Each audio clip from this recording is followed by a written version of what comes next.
Dear students, today I would like to discuss active passive voice. तो basically active passive voice जो peculiar होते हैं, जो special formation में होते हैं, वो टीजीटी, पीजीटी, नेट जैसी परीक्षाओं में बहुत पूछा जाता है। तो ऐसी स्थिति में आपको ऐसे सेंटेंसेस थ्रू एग्जाम्पल भी देखें और उसको समझ लें। यदि ऑब्जेक्ट के बाद वेयर इन्फिनिटिव विदाउट टू, तो पैसिव वॉइस में टू प्लस वर्ब की फर्स्ट फॉर्म का प्रयोग करते हैं। एक बात, इसको मैं ए में रख देता हूं। दो शर्तें बी ए है कि अगर ये क्रियाएं हो, सी हो, फिर हियर हो, स्मेल हो, फील हो और टेस्ट हो, या इसके अलावा में क्रिया हो, तो ऐसे इनमें जब भी ये वर्ब्स होंगे तो वेयर इन्फिनिटिव, एक्टिव वॉइस में वेयर इन्फिनिटिव, इनके साथ एक्टिव वॉइस में विदाउट टू, एक्टिव वॉइस में वेयर इन्फिनिटिव रहेगा, वेयर इन्फिनिटिव। और पैसिव वॉइस में इन्फिनिटिव रहेगा, यानी विद टू। वेयर इन्फिनिटिव मतलब विदाउट टू, विदाउट टू, और इसमें रहेगा विद टू। अब ये चीजें आपको समझनी, जैसे उदाहरण में दिया कि आई मेड हिम लाफ। अब इसमें I made him laugh active voice, इसका पैसिव बनाना है। तो इसके पैसिव में आपको देखना है कि हिम को इधर ले आए तो बन गया ही। अब टेंस पास्ट टेंस में है तो बन गया ही वाज मेड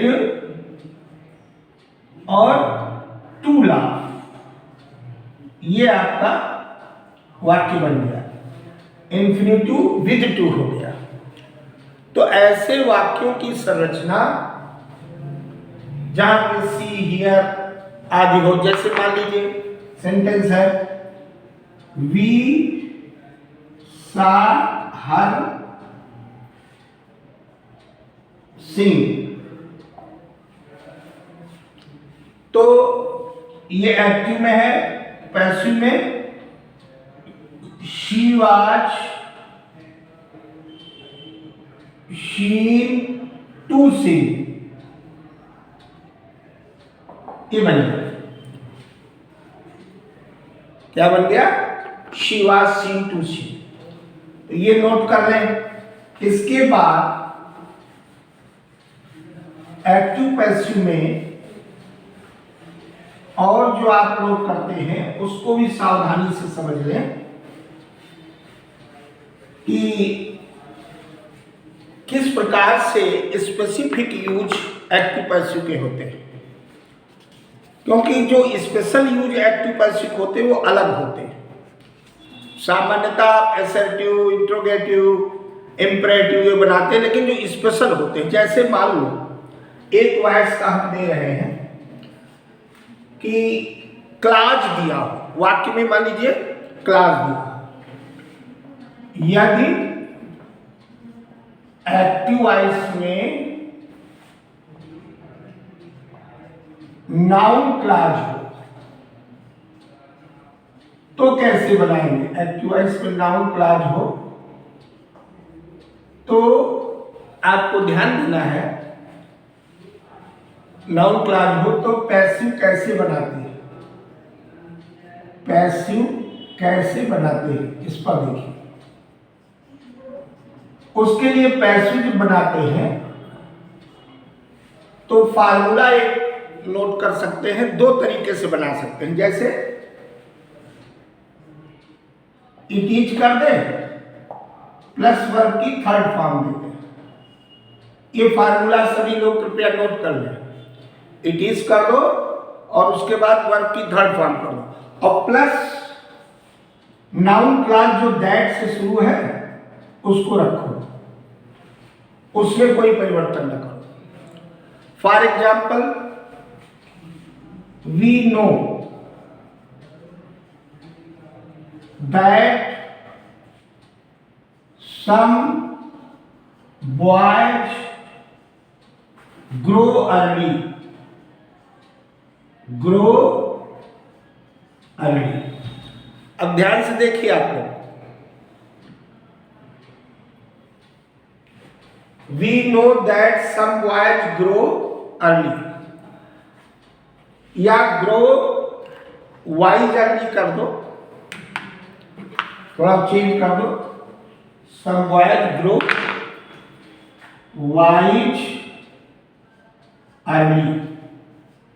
हिंदी में अर्थ हुआ, हिंदी में क्या अर्थ हुआ कि हम जानते हैं कि कुछ लड़के कुछ जल्दी ही बुद्धिमान हो जाते हैं कम उम्र में। तो इसमें जो पीसी है ये प्रिंसिपल क्लॉज होगा और ये सबऑर्डिनेट क्लॉज होगा। एससी के अंतर्गत नाउन क्लॉज, एससी के अंतर्गत नाउन क्लॉज कैसे हुआ? दैट से शुरू हो तो नाउन क्लॉज होता है। ये आप रफली समझ लें, दैट से शुरू हुआ तो noun clause. Noun clause subordinate clause का एक पार्ट है। प्रिंसिपल क्लॉज, तो प्रिंसिपल क्लॉज में आप इट का आगमन करने में इट अपनी तरफ से इट इज, अब ये चूंकि पास्ट में होता तो इट वाज होता, प्रेजेंट में है तो इट इज और नोन, इट इज नोन, ये आपको जोड़ देना पड़ेगा, ठीक है। और उसके बाद फिर इसको एज इट इज उतार देंगे, इसमें कुछ भी नहीं करेंगे। It is known that some boys grow wiser, ये एक्टिव था और ये पैसिव बन गया। ध्यान दीजिए। दूसरा तरीका अगर आप चाहते हैं बनाना तो एक तरीका और है जिसमें आप नाउन क्लॉज के पार्ट को ही ले आना, लेकिन वो सिंपल बनेगा।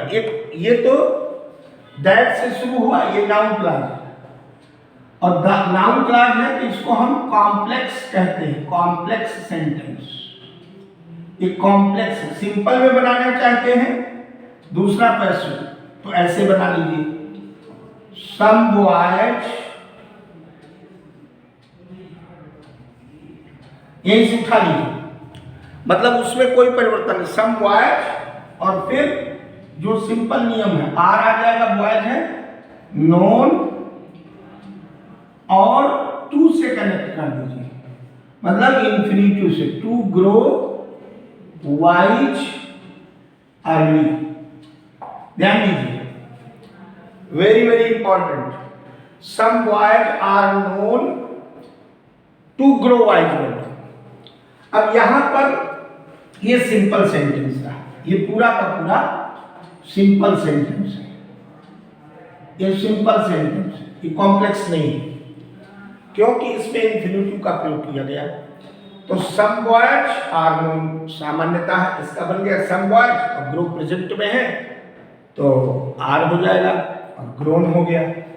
तो सम बॉयज आर, इसका नो का पास्ट पार्टिसिपल या थर्ड फॉर्म क्या हो जाएगा? Known. Some boys are known और ये पार्ट जो ग्रो वाइज अर्ली है इसको कनेक्ट करके सम बॉयज इधर ले आए, मुख्य प्रिंसिपल क्लॉज की क्रिया को ले आए, सम बॉयज आर नोन और इसको बाय अस, और ये करने की जरूरत नहीं, इसको इग्नोर कर दें, इसको पैसिव में मत लिखिए कि बाय अस। तो एक बना कॉम्प्लेक्स में बनेगा तो इट इज नोन और वैसे ही दैट सम बॉयज, अर्थात नाउन क्लॉज के हिस्से को नहीं स्पर्श करेंगे, नहीं टच करेंगे। सिंपल में बनाएंगे तो सम वॉइड, चूंकि सम वॉइड मेन हेड वर्ड है, तो हेड वर्ड सम वॉइड है, उसके हिसाब से are known to grow wise early. यहां पर सिंपल से टू से जोड़ दिया। ये बहुत बहुत इंपॉर्टेंट है ऐसे वाक्य। और जरा एक देख लीजिए, ये दिमाग में बैठा लीजिए कि अगर क्लॉज आती है वाक्य में तो दो तरीके से, एक इट से, इट का प्रयोग करके जैसा टेंस उसके साथ उसी नियम को फॉलो करते हुए, और नाउन क्लॉज को एज इट इज रखेंगे। अगर सिंपल में बनाएंगे तो हेड वर्ड्स को लेकर के सिंपली जो फॉर्मेशन है उसको करेंगे और टू से कनेक्ट कर देंगे इन्फिनिटिव। जैसे एक और हम कहते हैं, I consider that he is intelligent.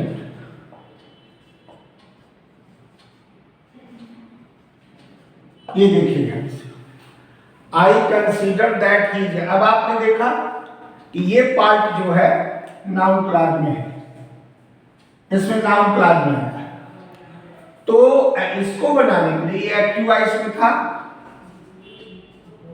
तो पैसिव वॉइस में जो नियम आपको बताया गया कि एक तो इट इज से इट का आगमन कर लीजिए, तो ये बन जाएगा इट इज कंसीडर्ड, अर्थात पीसी को चेंज करेंगे।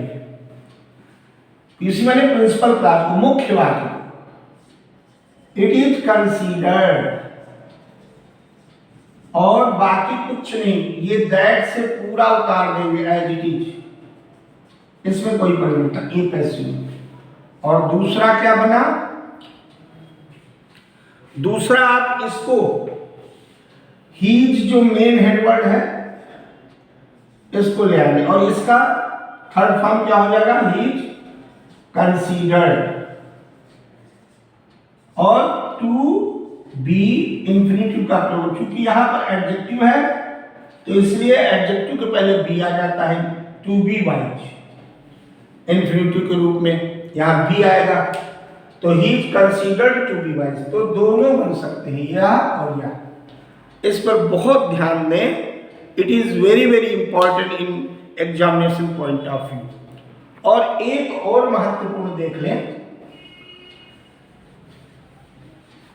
उसमें थोड़ा सा नियम भी लिख लें। मान लीजिए कि क्लॉज, अब ये क्लॉज वाले वाक्य वाइस में पढ़ रहे हैं आप लोग। मान लीजिए प्रिंसिपल क्लॉज आया, पीसी आया, और प्लस दैट से कुछ, दैट से शुरू हो गया। दैट से क्या बताया आप लोगों को, हाँ नाउन क्लॉज, दैट से आया, और उसके बाद हमने वाक्य मान लीजिए लिखा कि पीसी दैट और plus noun clause. Noun clause already in passive voice में हो तो क्या करेंगे, in passive voice, noun clause already अगर पैसिव वॉइस में है तो क्या करेंगे, तो और उसमें देख लें कि वहां पर पीसी प्लस टू बी और प्लस जो पास्ट पार्टिसिपल है। अब पास्ट पार्टिसिपल में वर्ब की थर्ड फॉर्म भी होती है और एडजेक्टिव भी होता है। फॉर एग्जाम्पल, अच्छा उसमें ये ध्यान दें एक चीज और, एक तो ये नियम और एक नियम, जो मेन वर्ब हो, मेन वर्ब वो ज्यादातर वांट या विश या लाइक आ जाती है इसमें, ऐसे वाक्यों के फॉर्मेशन में। थ्रू एग्जाम्पल समझने का प्रयास करें। जैसे देखिए, Mohan wants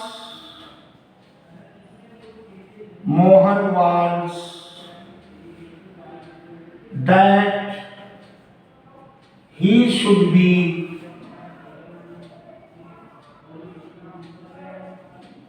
treated treated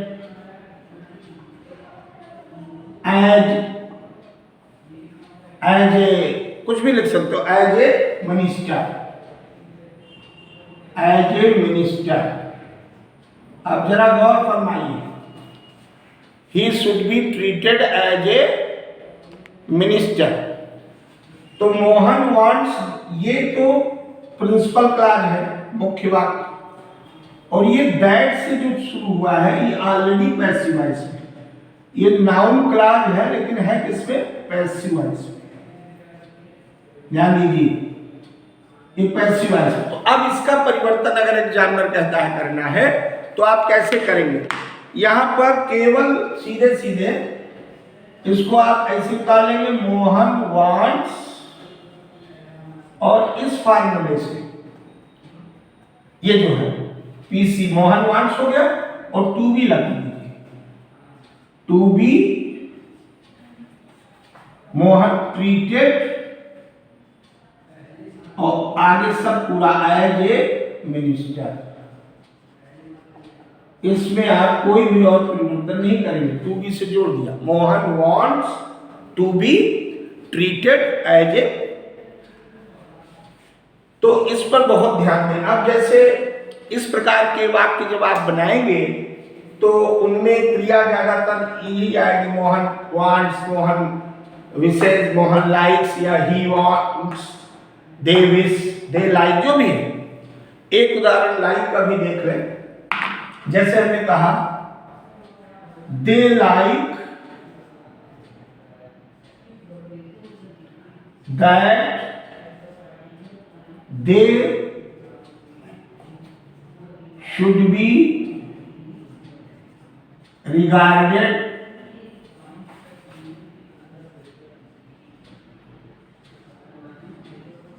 as social workers, मान लीजिए सोशल वर्कर्स, ध्यान दीजिए। अब इस वाक्य में क्या करेंगे आप, बस दे लाइक, पीसी है ना, तो they like to be regarded as social workers, ये एडजेक्टिव उतार देंगे और इस पूरे को हटा करके बस इतना करेंगे। यहां पर आपने कहा दे और लाइक, और टू बी रिगार्डेड करने के बाद फिर आप उसको टच नहीं करेंगे, एडजेक्टिव उतार देंगे। तो क्या बन गया, they like to be regarded as social workers. कोई भी परिवर्तन आप नहीं कर सकते, केवल सीधे सीधे आप उसको ध्यान से देखें कि they like that they should be regarded as social workers, तो दे लाइक टू बी, ये फार्मूला लग गया, टू बी। तो इस प्रकार से ये स्पेसिफिक यूज को आप समझें। अब इसका इस प्रकार के जो पिक्यूलियर फॉर्मेशन है एक्टिव से पैसिव, वो अगले वीडियो में और हम डालेंगे। इसको भली भांति प्रैक्टिस करें, the more you practice the more you gain. और this type of active passive formation is very very essential in examination point of view. तो please keep in your mind, and through practice you will recoup and enrich your formation of voice. Thank you very much.